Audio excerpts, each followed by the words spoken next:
Business podcast. Who am I here with today? My name is Robert Hoffman. And so you own the Hoffman Agency. What is that? That's true.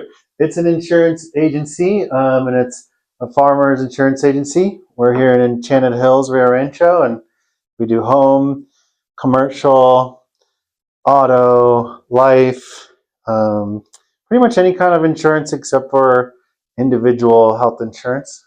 Okay. So could you tell me a little bit more about how the Farmers Insurance franchise works? Yeah, definitely. So it's not exactly a franchise the way you think of like um, McDonald's, for example, right? McDonald's has a blueprint, and you go in and you buy into the model, and then you run the restaurant, and it's still owned by McDonald's. It's a little different. It's more like you have a book of business, is what you have as an insurance agent. I'm an owner, so there's kind of what we call an LSP, which is a producer and an owner in an insurance agency. We're called captive is the model because the branding is out there. We represent farmers. Farmers are the products, but we can also go outside of farmers. So we're kind of like a hybrid because if you go to a brokerage or an independent insurance agency, like if it was just Hoffman Agency only and not the farmers, then they can do different, any different type of carrier. We do farmers. We have basically, it's kind of like first right of refusal. It's like, if you don't want farmers, that's okay. We can do another one, but let's look at farmers at least in the mix. So it's kind of like a franchise, but it's not technically a franchise. So I own the agency. It's farmers is the product. Is kind of like the best way to think about it. I did what's called the protege program, where the guy named Ivan was the teacher. He was the mentor, and if you sign up for that, then you sign a contract with an agency owner, and the agency owner teaches you how to become an agency owner, basically. I think in America and in insurance, it's the best way to do it is to at least have your sights on it. Not everything is for everybody, right? Entrepreneurship is a whole different game, but I think it's the best thing you can do for yourself and your family and your community, and your structure long term as an insurance agent is find a way to own your book of business. If that makes sense. So I'm still having trouble understanding what are the benefits of being under Farmers Insurance. oh yeah, well, so it's a good claims team. I think is the main thing we do is how I look at it, is we have a filter, right? So there was this story of these two boats, and there's teams of six, and they are boat racers, and there's two leaders, right? And they race, and one team is consistently underperforming, losing, and one team is winning. And they said, well, what do we do to make the losing team win? All they did was take the leader from one boat, put him on the other boat. All of a sudden, this boat starts winning, right? So that shows you it was the leadership. But one thing they did was they had a filter, right? And it just helps you decide what your activity is going to be throughout the day. With my office, one thing we do is we filter everything through a phrase that says, does it help us protect our clients, right? That way we know if what I'm doing is what I should be doing. Is it the right thing to do? Does it help me protect my clients? Yes, then that's what I'm going to focus on.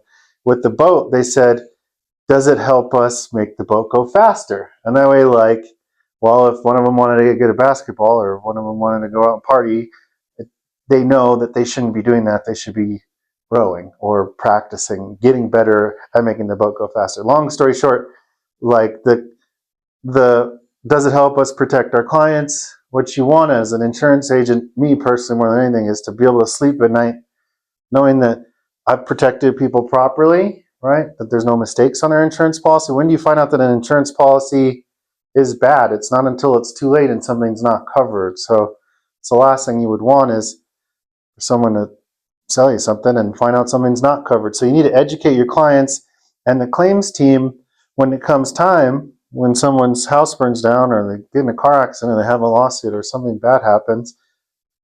that's someone's worst moment, right? So not all companies are created equal when it comes claims time, but farmers, they have mobile industrial claims units. Like if you look at the Rio Doce fires, they had a big RV, mobile RV out there 2 days later after the fire, June 17th, I think.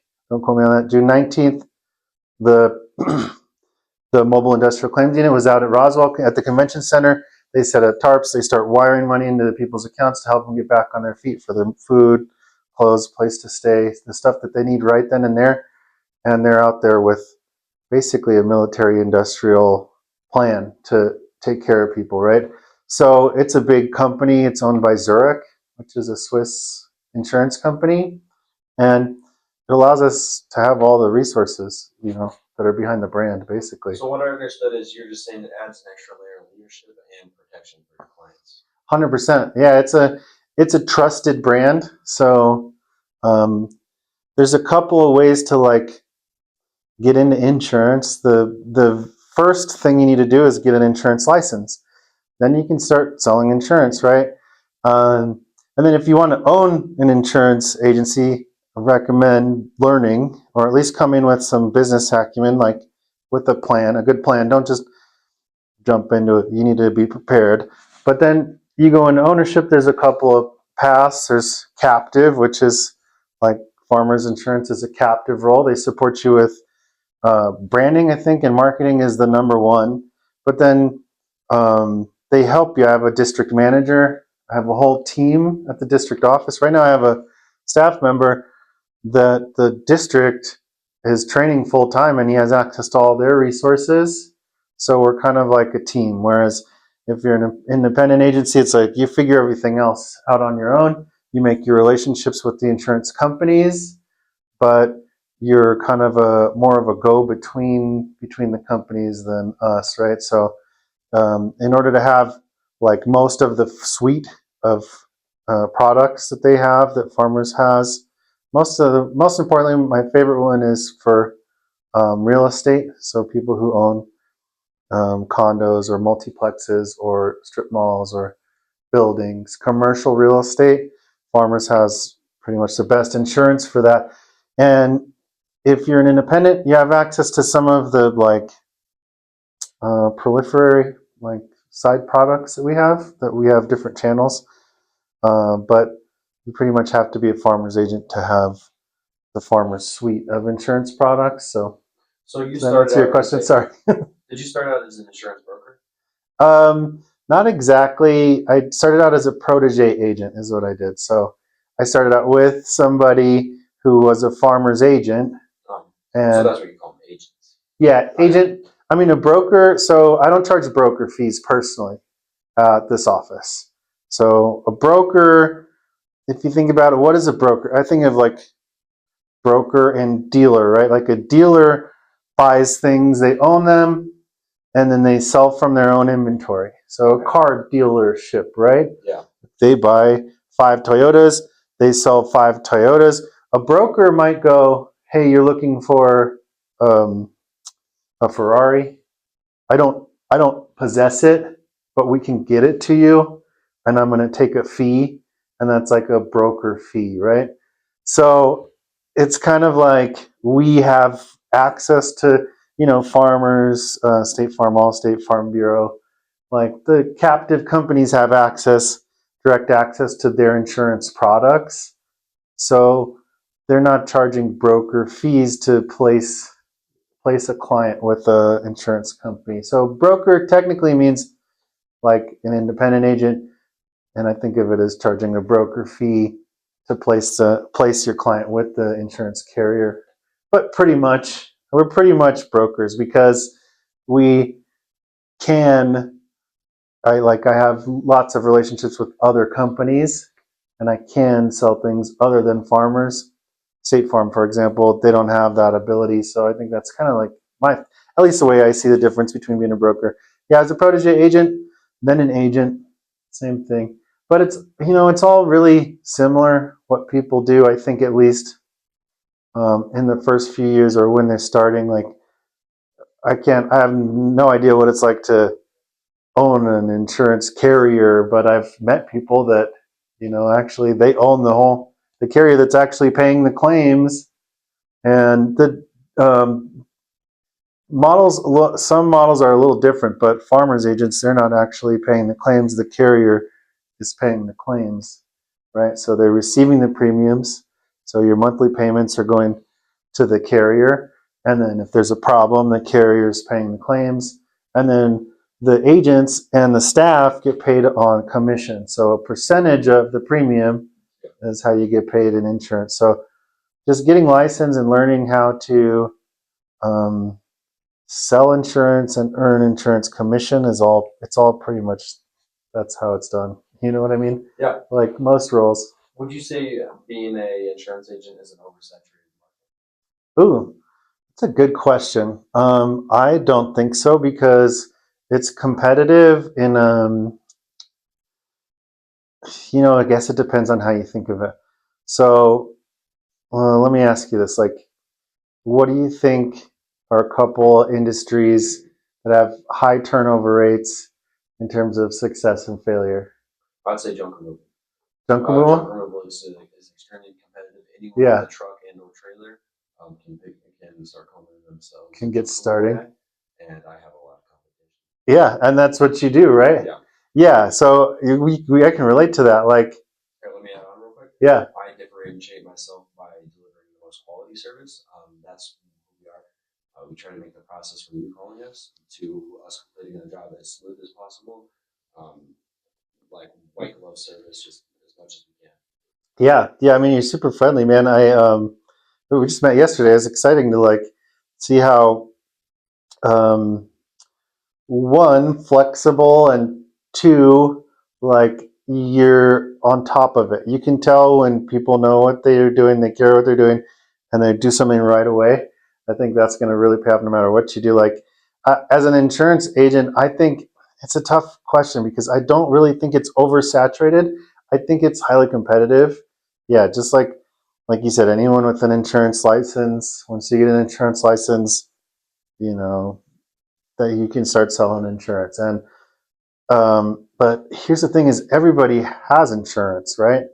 So 92% of people fail within their first 1 to 3 years. And I think just in general, as business owners, like across the board, being a business owner, most people's first businesses fail, or businesses fail. Like I think it's like a 50%, right? And some industries are up there too in the 75, 80s.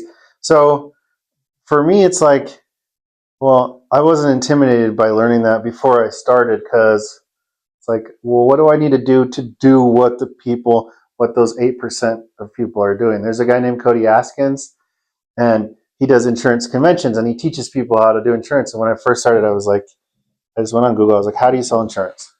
And he's the first guy to pop up, and he has YouTube videos, and he literally pulls out a piece of paper like I have in my office, and he pulls out a pen, and he gives you like 5 things to do, and he shows you this is how you do it, right? I was like, that's what I needed was, you know, it's a train and it's already going, and the less you try to reinvent, the more you just try to learn how other successful people have done it, the more you're going to be like those 8%. So that's my best advice there. Oversaturated? No, because I think everybody has insurance. Think about it. Everybody has car insurance. And if that's all you start with, then you can start transitioning into talking about home, business, life, and just start expanding is what most people do. You start with one thing, you learn, master that, and you just get more and more, you get better and better. But literally every asset, home and your car are your probably average Joe's biggest purchases. And most people, whether they're renting or if they have a car, that's most of the population. Then from there, people have investments that they want to protect, or families they want to protect, or they want to plan for retirement and different other risks that we help people manage. How do you beat your business? Oh, that's a really good question too. Like my favorite way is to meet people, like yourself. We call them centers of influence. So people who are out there talking to people, like you have a podcast, you have a big audience. Well, I mean, think about it like this. Maybe big is relative, but like when I you, have a large circle of influence. The podcast will get there one day. But yeah, oh, well, you're self-aware. Like, yeah, my podcast audience isn't big, but I put it in perspective. I guess it's relative, right? Because it's like if you make a Facebook post, like most people go like, oh, it got 25 likes, or maybe it got 100, maybe it got 1,000 likes, or 100 likes. Oh, it just got 100. Because you go out there, you see Mr. Beast, he's got 5 million, whatever, 10 million. There's guys that are their first video wasn't like that. 10 years ago wasn't like that. They just did something, posted consistently for 10, 15 years. Now everything gets 10 million views. But when was the last time you were in a room with 25 people or 50 people? Like I was in a room and I got to talk in front of 50 people this morning, and it's a lot of people. When you get that opportunity and they're right there and that's real life, that's a lot. So a lot can come from that. Like that's just a good example. I got in front of 50 people, public speaking, getting in front of people. They have to know if people want to give you business or you're going to get business, then they have to know you, like you, and trust you first. I believe that. But if they don't even know who you are or what you do, then yeah, you're already in the noise. Your competition, they're already out there. They see so-and-so's insurance company. They know them. Now all I got to do is see if they like them and trust them. And now if they get those, then they're going to go to them instead of me because they don't know me yet. So I was in front of 50 people. Probably 4 people came up right away with leads that could turn into business, right? So every piece of business starts out as a prospect or a lead. And then once it's a lead, there's really an art form in nurturing it. I call it speed to lead. You want to be fast. If there's a spark, then it's your job to pour gas on it, right? So they have interest. So you got to make it easy for people to buy. A lot of people in my industry make a mistake because we have to underwrite things. So I have to ask you a bunch of personal questions a lot of times, right? Like, yeah, what's your wife's date of birth? Why do you need that information?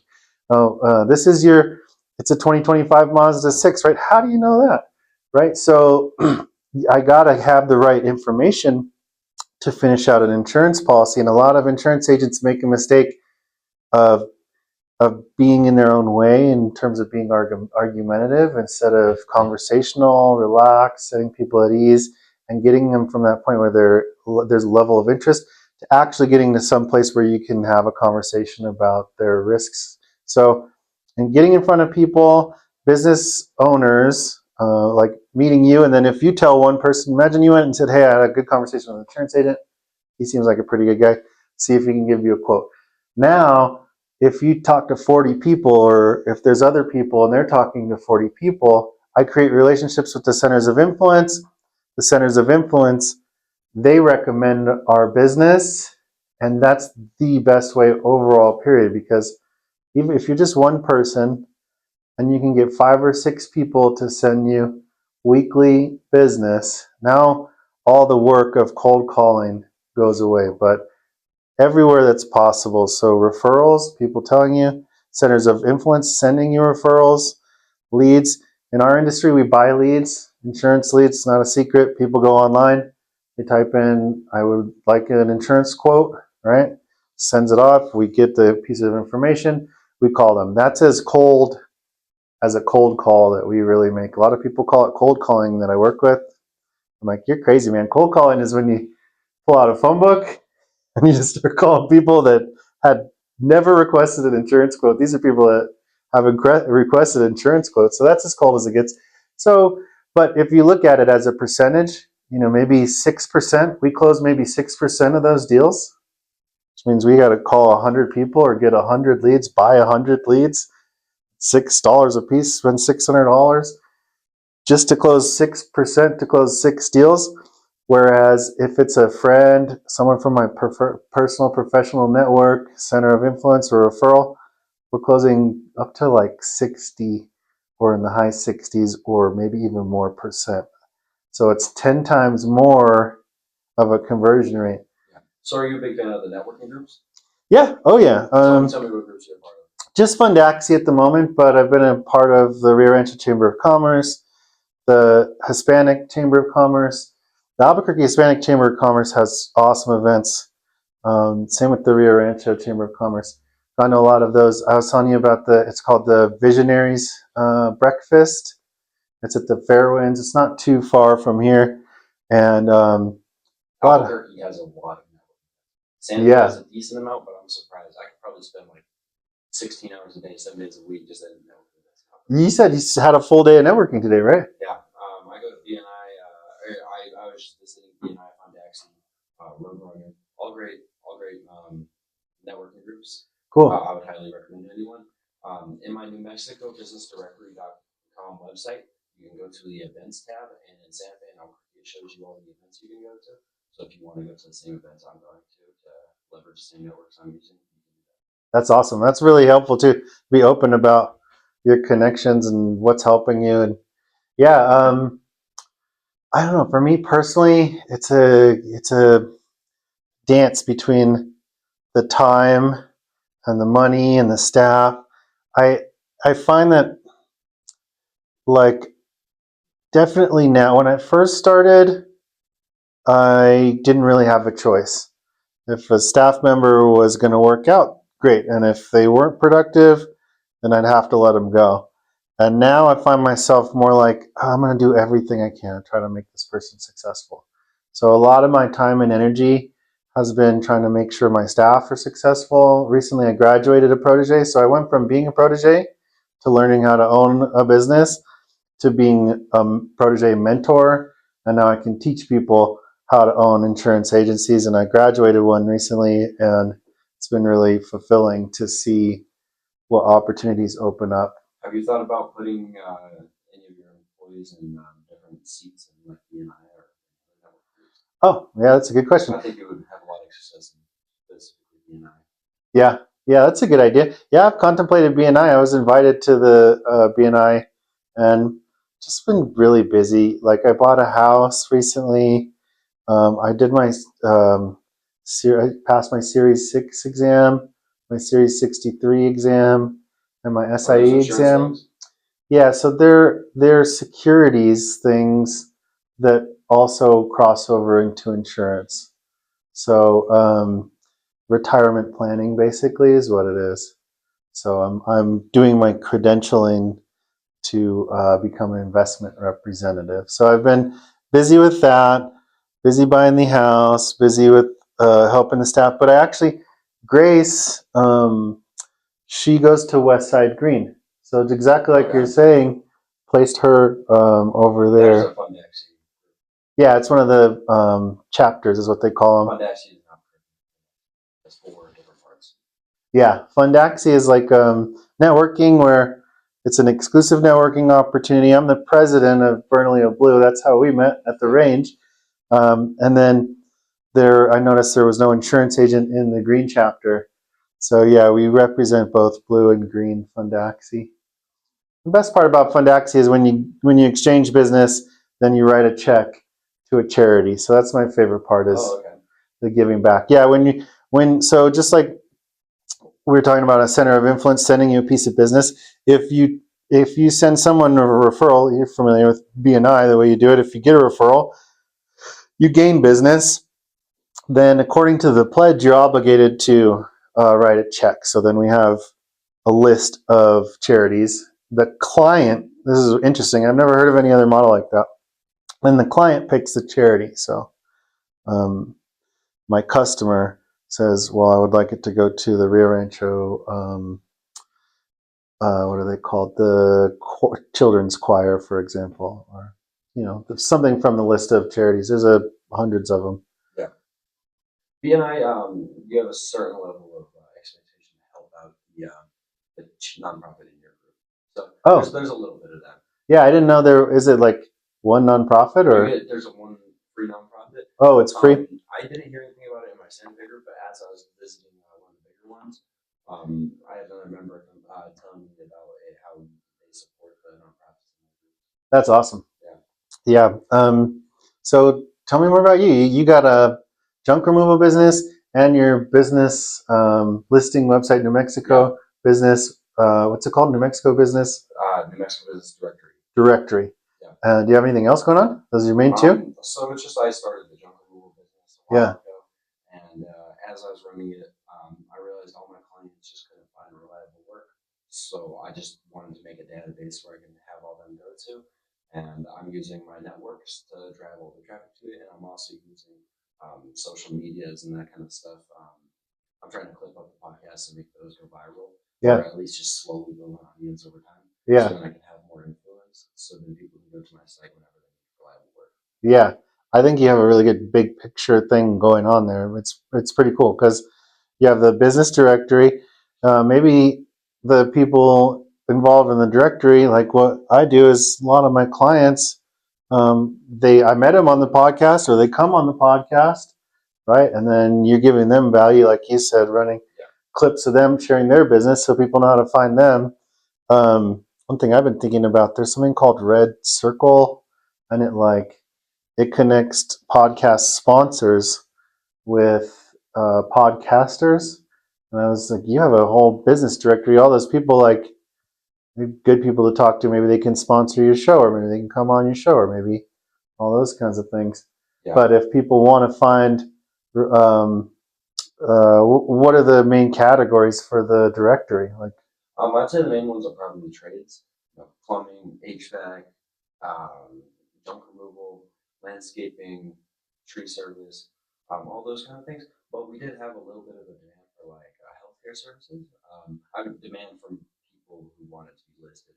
I met them in person and they thought my idea was such a good idea that I have an acupuncture person on there and I have a hair removal person on there in Santa Fe.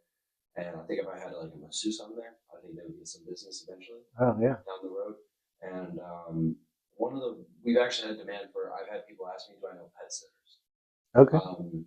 I kind of been calling a few pet sitters, but no one wanted to step up. So if you're a pet sitter, I can probably get you business like right away. Yeah.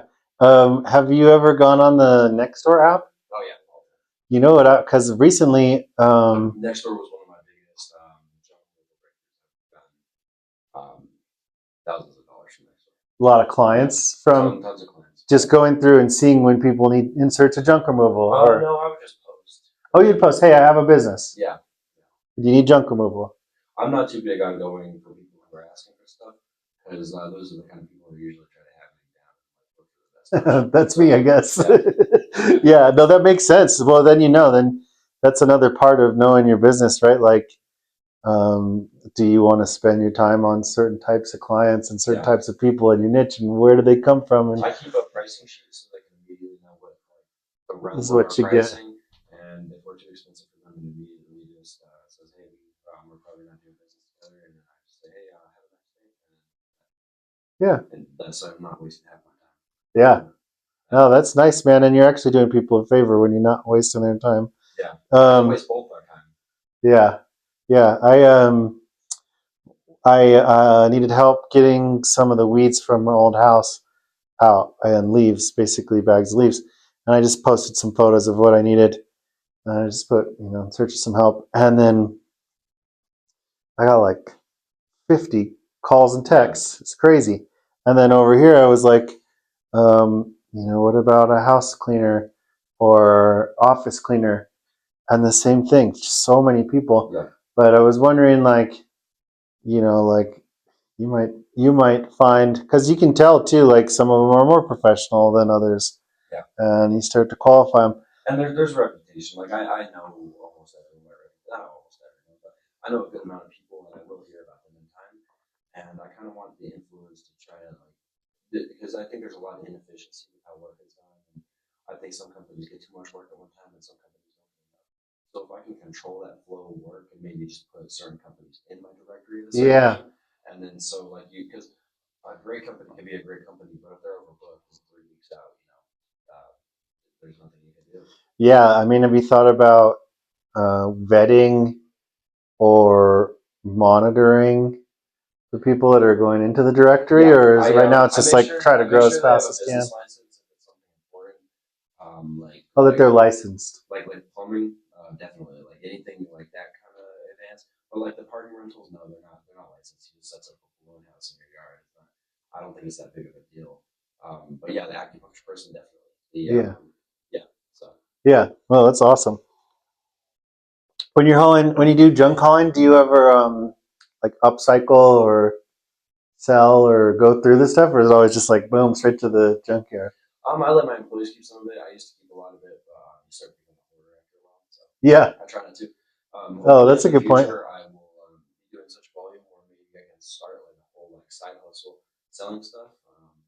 Because it does like hurt my soul a little bit to be like throwing so much stuff in the dump. You know, Yeah. we try to like recycle as much as possible, Yeah. but sometimes it gets hard. So tell me, how long have you been in New Mexico? In New Mexico, I've been in New Mexico off and on. So, um, moved here when I was 1.5 to the East Mountains. So over off of Zuzak's exit. I do Is music. Albuquerque near Albuquerque? It's east, yeah. So 30 minutes east of Albuquerque. Okay. Like the Albuquerque has the I-40, and if you just keep going east on I-40, you go all the way past the mountains. The East Mountains over there. It's called Tijeras, where I grew up. Small town, really. My graduating class in high school was like 72 kids. My whole high school was like 400 kids. It's called East Mountain Charter High School. But I grew up out there, and then like went to college in Albuquerque, and then got the bug, and I moved. Spent some time in Colorado, some time in California, and then we moved back here. I met my wife, moved back here in 2020, and then we got married. So I've been married for 5 years and back since 2020, and only in Colorado for a year, California for 5 years, basically in there. But most of my life in New Mexico. Where's your wife from? My wife's from Toronto. She's from I keep saying little. It's not a little town. It's huge. But compared to Toronto, it's a suburb of Toronto called Mississauga, and it's a really cool place. Been lucky enough to go back and visit. When I opened the insurance agency, we made a list. I took a class of business planning, and I made a list. And my number one goal was to just be able to give back to her so that she could travel to see her parents, because she sacrificed when we were living in Hollywood, California. We moved back here so that we could spend time with my dad when my dad got sick. So I wanted to return the favor. Why did you move back to New Mexico? So my dad, he's had heart problems. He'd had heart problems for almost like 18 years, dude. Like and at the end, he got something called the Edward Sapiens valve, which was like a biomechanical heart valve, and he was the third person to receive this treatment in Scottsdale. So at that point, it was already a life-saving operation. That was like 2015, 2016. They said like pretty much there's nothing else we can do because his heart was too weak to operate. If he wanted to have another operation, he had so many bypasses and these kinds of things. So we knew he was managing his heart health and had been sick for a long time. But uh, you know, I really believe that he took a trip in Florida in 2019. In December 2019, he got a really serious lung infection, and he was out like um, laid out. There was fluid in his lungs, and then I could tell like after that his health was going downhill really fast. So we knew he didn't have too much time. So we moved back to 2020. He passed away December of 21. So we got 2 full years to hang out really close. We lived in Albuquerque, and it was 30 minutes. We spent as much time with my dad as possible. But I think that in 2019, I think that he had COVID before we knew what COVID was, because we found out about COVID like in March, right? So we totally uprooted our lives, moved back to New Mexico, got jobs, got furloughed. I went back to work in April, like tried to get back to work as soon as possible, and but it was an interesting transition. Yeah, to be with my dad was the main reason. The cost of living was nice. It was definitely. We also had a puppy that was a golden retriever. It was getting bigger and bigger, and we were in a 800 square foot apartment paying $2,600 a month. And at that time, the place we rented in 2020 was, I think it started at 1350, and it was 1960 square feet. So it was half the price for twice the amount of space, big backyard for the dog, close to dad. That's why we decided to move back. Did you see New Mexico change from when you were here as a kid to when you arrived back? Oh yeah, a lot. Like, how long have you been in Santa Fe? 18 years. 18 years. Yeah. So, I mean, I think Santa Fe's done it a little bit, but I mean, rural New Mexico. A lot of it's similar, but like I grew up on the east side of the mountains. There's Paco. There's a golf course out there, Paco, and then there's oh, it's skipping my mind, but there's another um a group of houses in the mountains, and those it's crazy looking at it now from when I was a kid, and then especially coming up on the crest. If you go to the top of the mountain, there's a 10,000 foot Sandia Peak, and you look down. It's almost. It seems like it's tripled. It's just sprawling. So definitely, just the amount of people, the amount of houses, the amount of homes and businesses has grown a lot. Like it seemed we've always kind of, there's a rule: the skyscrapers can't be so many stories high in downtown. So that's why our downtown is like there's not a lot of skyscrapers. Because as a culture, we want to protect the view of the mountains from where we are in the city. But it is limited because there's not a whole lot of water. People really forget that we live in a desert. We live in a high desert. So, like one project I saw, they came out. There's this group called the Thea Corp, and they were gonna build, manufacture satellites. Like 20-foot satellites on it. They had an 80-foot ceiling, and they were gonna make 13 of them at a time or something. $40 billion, right? Construction project, and it just didn't happen. And like you see that over and over where these big companies come in with these really big ideas, and there's just not enough water for things like that. Water really is a big issue, but yeah, What do it's you think the grown. solution to the water is? Do we just gotta drill deeper and like import it? What? I don't know. I was just talking about this last night actually with somebody. He's a Navajo, and he works up north and has a lot of he has like a community of people that they help to make donations to charity, and so he knows a lot of the people and movers and shakers. And Movers and shakers is being accurate. is it? Oh wait, you weren't mentioning. It No, sounded like you were saying he knows a lot of people. no, that's a good name for I was just BNI there a group couple days though. ago, so Oh really? yeah, No, I did. it's I didn't fresh mean on the my mind. BNI specifically. He's just a guy I was talking to at the bar, and but we were talking about this last night, and I made a comment that, like, because the Rio Grande, it has to get all the way to Mexico. Where does the water come from? It melts off of the Rocky Mountains. We have an aquifer. Obviously, most of the water that serves Albuquerque is runoff from the Sandia Mountains. So the Sandia gets snow melt, the water goes into the ground. There's another aquifer in the west, a small one. So that's what usually gets pumped out and placed. But the water really comes from the river, and it comes from the Rocky Mountains, and a lot of it goes to Texas. So um, before it gets to Santa Fe and Albuquerque, well, yeah, even before it gets to Santa Fe, it's getting diverted. Um, and so, there's a lot of complaints like, well, how much, why do we owe Texas so much water? And this gentleman I was talking to made a really good point. He pulled up his phone and he's like, well, look how much of the Rio Grande is in Texas. Like, well, it's got to get to Mexico. 90% of it goes through Texas to get to the Rio Grande. So it's got to get to Mexico because we owe Mexico water too. So that's the reason that we divert so much, because we owe it to both of them. And like, it just has to be a group effort to share it, and it's a scarce resource. Is there a solution? No, I think it's just conserve. We need to conserve water out here and be mindful of it. And um, yeah, I mean, it costs a lot of money to truck it in. It's the only other thing you do: truck it in, pump it out, and Yeah, divert it from the Rio Grande. Everything. I don't think there's a solution, to be honest. I know a guy who's building like mycelium kind of ponds, and it's like mushroom. They kind of catch the water as it's going down and replenishing the system. There Oh, might be that's some kind cool. of systems like that.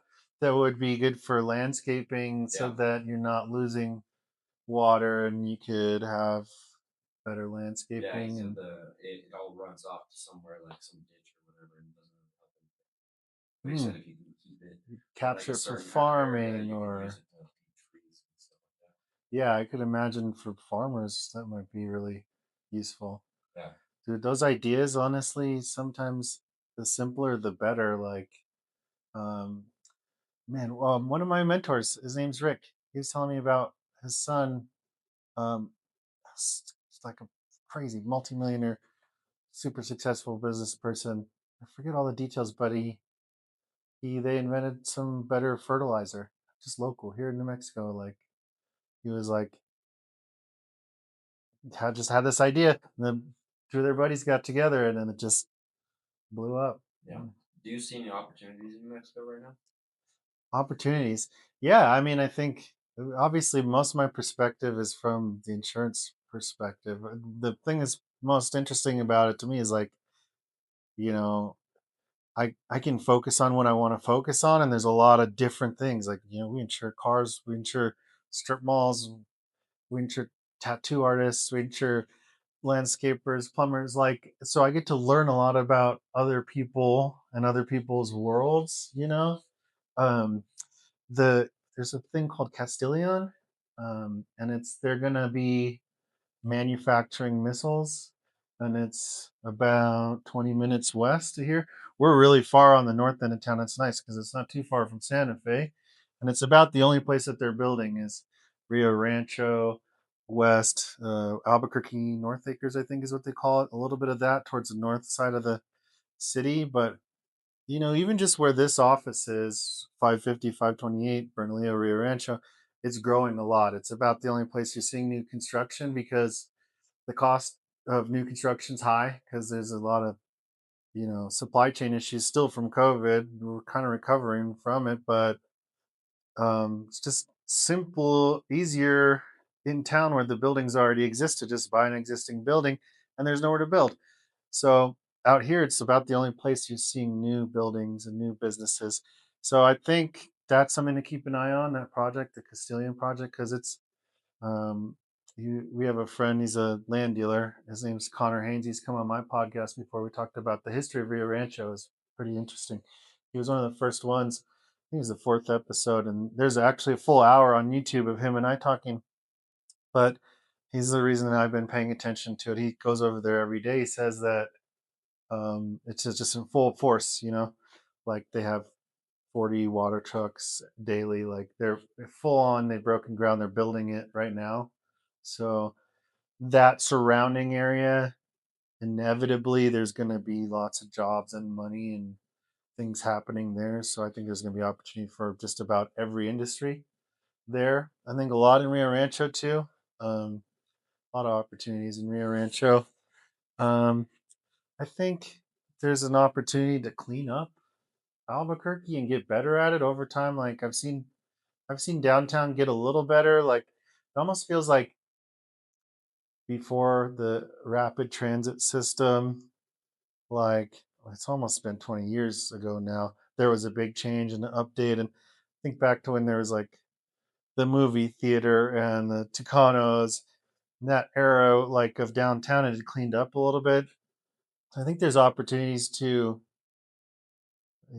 get get a better education going and less violence and less crime in Albuquerque. So maybe that's not exactly what you mean, like a business opportunity, but I do think that's something that if you can, you could make money off of it if you could solve those problems. Yeah. Somehow. Those are big, big ones. Yeah. Like, Great. Do you have anything else to say before we wrap it up? no, man, it's been really awesome, interesting getting to know you, and I guess just excited about when we can get you back here in a couple of months. It goes fast. Like one thing I do is I go listen back to a lot of the podcasts, and it's fun. Like I've had people when they were just starting a business, before they started a business, after their business has been open for a few years, and you get the perspective of like different times. But yeah, it's February 19th, and we're booked out until July now, and you're coming back June 24th. Yeah, shout So out your podcast real quick. it'll be cool to see. Yeah. Oh yeah, please. Well, yeah. First of all, my name's Rob Hoffman. The Hoffman Agency, insurance agency. It's over here in Enchanted Hills. You can give us a call at 505. Yeah, Enchanted Hills, Rio Rancho in New Mexico. It's practically Bernalillo. It's 505-771-3035. We're sitting in my office. I also record a podcast here. You can check that out on Spotify, Apple Podcasts. You can see clips of it on Instagram, YouTube, TikTok. It's called The Hoffman Hour, is what it's called. Right, and all that will be in the description. Sweet, man. Appreciate it. Yeah. Here's a word from today's sponsor. New Mexico Business Directory is where you go whenever you need anything done in New Mexico. Let's say you need a plumber in Santa Fe. You go to Santa Fe and you click on plumber in the website, in the description.